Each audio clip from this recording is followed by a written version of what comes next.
እንኳን ደህና መጣችሁ። ዛሬ ሁላችንም የምንፈራውን ግን ደግሞ ሁልጊዜ የምናስበውን አንድ እውነት እንነጋገራለን። እስቲ ቪዲዮውን ለአንድ ሰከንድ አቆሙትና ራሳችሁን አንድ ጥያቄ ጠይቁ። ለምንድን ነው ክብደት ለመቀነስ ከሚሞክሩ ከመቶ ሰዎች ውስጥ 90 የሚሆኑት ሙሉ በሙሉ የሚሸነፉት? ወይም ደግሞ የተወሰነ ቀንሰው መለሰው ከነበረው በላይ የሚጨምሩት? ስህተቱ የእናንተ ቁርጠኝነት ማጣት ይመስላችኋል? በፍጹም አይደለም። እንግዲህ ጥናቶች እንደሚያሳዩት በዓለም ላይ በሚሊዮን የሚቆጠሩ ሰዎች አመጋገብ ላይ ከፍተኛ ጥንቃቄ እያደረጉ ራሳቸውን እያስራቡ ነገር ግን አንድም ግራም ሳይቀንሱ ዓመታትን ያሳልፋሉ። ዛሬ እንደ ሐኪም ከጀርባ ያለውን አስገራሚ ሳይንስ እጥር ምጥን አድርጌ እነግራችኋለሁ። ይህንን ቪዲዮ እስከ መጨረሻው ስታዩ ክብደት መቀነስን አስመልክቶ እድሜ ልካችሁን የተነገራችሁን ነገር ግማሽ እውነት ብቻ እንደሆነ ትረዱታላችሁ።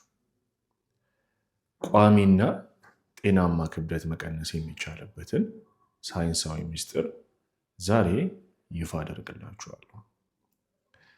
እንኳን ወደ ቻናሌ በሰላም መጣችሁ። በዚህ ቻናል ላይ ጠቃሚ የሆኑ የጤና መረጃዎችን ስለማጋራችሁ ሰብስክራይብ ብታደርጉ ትጠቀሙበታላችሁ።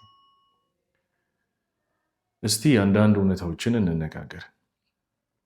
ሚዛን ላይ ስትቆሙ ያያችሁት ቁጥር ቀናችሁን አበላሽቶባችሁ አያውቅም? እኔን ጨምሮ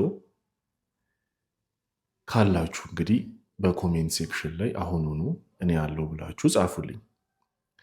ነገር ግን የዓለም የጤና ድርጅት ወይም WHO እና የኦቤሲቲ ሶሳይቲ በግልጽ እንደሚናገሩት ክብደት መቀነስ ወይም ደግሞ ዌይት ሎስ የሚባለው እና ስብ መቀነስ ወይም ደግሞ ፋት ሎስ የሚባለው እጅግ የተለያዩ ነገሮች ናቸው። በነገራችን ላይ ሰውነታችን ከአራት ዋና ዋና ነገሮች የተገነባ ነው። የመጀመሪያው አጥንትና የውስጥ አካላት ናቸው። ሁለተኛው ውሃ እና የፈሳሽ ይዘት ያላቸው ንጥረ ነገሮች ናቸው። ሶስተኛው ጡንቻ፣ አራተኛው ደግሞ ስብ ነው። አንድ ሰው ለአንድ ሳምንት ቆርጦ ቢራብ ወይም ካርቦሃይድሬትን ሙሉ በሙሉ ቢያቆም እንግዲህ የኪሎ ሚዛን ላይ ወደ 3 ኪሎ ግራም አካባቢ ሊቀንስ ይችላል።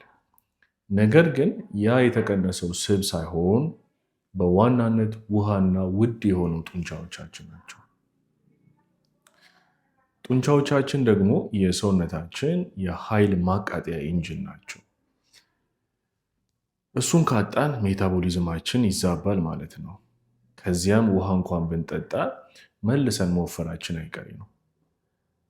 እዚች ጋር ቁልፏ ነገር እኛ መሸጥ የምንፈልገው ስቡን እንጂ ጡንቻዎቻችንን አይደለም። ይህንን ነገር በደንብ ትኩረት አድርጋችሁ እዩት። እስቲ በማስረጃ የተደገፉ 3 ትላልቅ ከክብደት መቀነስ ጋር የተሳሳቱ አመለካከቶችን እናስተካክል። የመጀመሪያው ክብደትን ለመቀነስ የግድ መራብ አለብን የሚለው ነው። ሳይንሳዊ እውነታውን ስናይ ራስን በከፍተኛ ሁኔታ ማስራብ ሰውነታችንን የአደጋ ጊዜ ውስጥ እንደሆነ እንዲያስብ ያደርገዋል።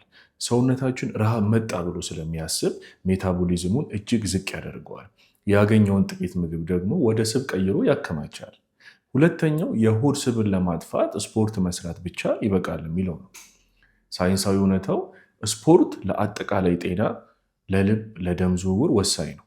ነገር ግን የአሜሪካ የልብ ማህበር ወይም አሃ እንደሚያረጋግጠው አመጋገብ ሳይስተካከል በስፖርት ብቻ ክብደት መቀነስ አይቻልም።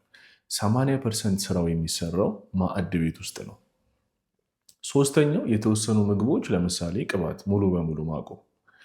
ሰውነታችን እንደ አቮካዶ፣ ለውዝ እና የወይራ ዘይት ካሉ ጤናማ ቅባቶች የሚገኘውን ንጥረ ነገር ለሆርሞን ስራ ይፈልገዋል። ጠላታችን ጤናማ ቅባቱ ሳይሆን የተቀነባበሩ ምግቦች ናቸው። ስብ እንዴት ነው የሚቃጠለው? አሁን ወደ ዋናው ሳይንስ እንምጣ። ሰውነታችን ስብን የሚያከማቸው ለምንድን ነው? ከሚያስፈልገው በላይ የኃይል መጠን ካሎሪ ስናስገባ ያንን ትርፍ ኃይል ወደ ስብ ክምችት ይቀይረዋል። ተፈጥሯዊ ሂደት ነው። ስለዚህ ስብን ለማቅለጥ አንድ ወርቃማ የሆነ ህግ አለ። ያም የካሎሪ ዴፊሲት መፍጠር ነው። ይሄ ማለት ሰውነታችን በቀን ውስጥ ከሚያቃጥለው የኃይል መጠን በትንሹ ያነሰ ኃይል በምግብ መስጠት ነው። ይህ ሲሆን ሰውነታችን የጎደለውን ኃይል ፍለጋ የት ይሄዳል? ወደ ተቀመጠው ስብ ማለት ነው። እዚያ ሄዶ እንግዲህ ስቡን በማቅለጥ ወደ ኃይል ይቀይረዋል ማለት ነው። ይህ ሂደት እንዲሳካ ግን ሆርሞኖች ጉልህ ሚና ይጫወታሉ። በተለይ ኢንሱሊን ዝቅተኛ መሆን አለበት። በየደቂቃው ግን ጣፋጭ ወይም ተደጋጋሚ ምግብ የምትበሉ ከሆነ ኢንሱሊን ሁልጊዜ ከፍ ይላል። ኢንሱሊን ከፍ ያለበት ሁኔታ ደግሞ ሰውነታችን ስብን በጭራሽ ማቃጠል አይችልም ማለት ነው። ይህንን የካሎሪ ስሌት እንግዲህ ስንቶቻችሁ ታውቃላችሁ? ለምሳሌ አንድ ሰው 2000 ካሎሪ እየበላ 2500 ካሎሪ ቢያቃጥል ልዩነቱ 500 ካሎሪ ኔጌቲቭ ይሆናል። እሱ ነው ስብ የሚያቀልጠው። እንግዲህ የራሳችሁን የካሎሪ ፍላጎት እንዴት እንደምትሰሩ ማወቅ ትፈልጋላችሁ? ቪዲዮውን ላይክ አድርጉና ኮሜንት ላይ ክብደታችሁን፣ ቁመታችሁን እና ደግሞ እድሜያችሁን አስቀምጡልኝ። እኔ ራሴ ሰርቼ እነግራችኋለሁ። ይህን ሳይንሳዊ የሆነ አመክንዮ ወደ ዕለት ተዕለት የኢትዮጵያውያን ሕይወት እንዴት እንጠቀም? ለእኛ ማህበረሰብ እንግዲህ የሚጠቅሙ 7 እርምጃዎችን በዚህ ቪዲዮ እነግራችኋለሁ። የመጀመሪያው የምግብ ፖርሽን ወይም መጠንን በግምት መለካት። ያው በግራም መለካት ከባድ ስለሚሆን በእጃችን እንለካ። ለምሳሌ ፕሮቲን እንደ አሳ፣ ዶሮ ወይም እንቁላል ያሉትን የ2 እጅ መዳፍ ያህል፣ ያልተፈተጉ እህሎችን እንደ ቄንጬ፣ አጃ፣ የገብስ አጥሚት ያሉትን 1 የጭልፋ እጅ፣ አትክልት እንደ ቆስጣ፣ ጎመን፣ ሰላጣ ያሉትን ደግሞ 3 የጭልፋ እጅ እያለን መለካት እንችላለን። በዚህ ሰፋ ያለ ቪዲዮ በሚቀጥለው እሰራላችኋለሁ። ሁለተኛ የሮብ እና አርብ የጾም ቀናትን፣ ሌሎችም ቀናትን ብዙ የምነሳሳተው የበረከት ምግብ ነው በሚል እንጀራ በሽሮ ወይም በዘይት የተጠባበሱ ምግቦችን እንደ ቲማቲም፣ ፍትፍት፣ ድንች ያሉትን እናበዛለን። በምትኩ ግን የተቀቀለ ድፍን ምስር ሳይቆላና ሳይጠበስ ከብዙ ሰላጣ ጋር በአንድ ቁርጥ እንጀራ መመገብ ድንቅ የሆነ የፕሮቲንና የፋይበር ምንጭ ይሆናል። ሶስተኛው ከቀኑ 10 ሰዓት ላይ የሚመጣውን ራብ ማሸነፍ ነው። እንግዲህ በዚህ ሰዓት የተለያየ ስኳር የበዛበት ሻይ፣ ኬክ ወይም ሳምቡሳ የተለመዱ ነገሮች አሉ። በምትኩ 1 እጅ ሙሉ የለውዝ ቆሎ ያለ ስኳር ወይም 1 አፕል በመመገብ ይቺን ሰዓት ማለፍ ይቻላል ማለት ነው።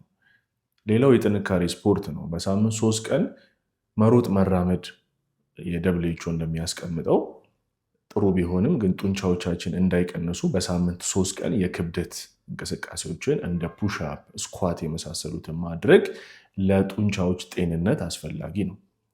በቂ ፈሳሽ መውሰድም ትልቅ ድርሻ ይኖረዋል።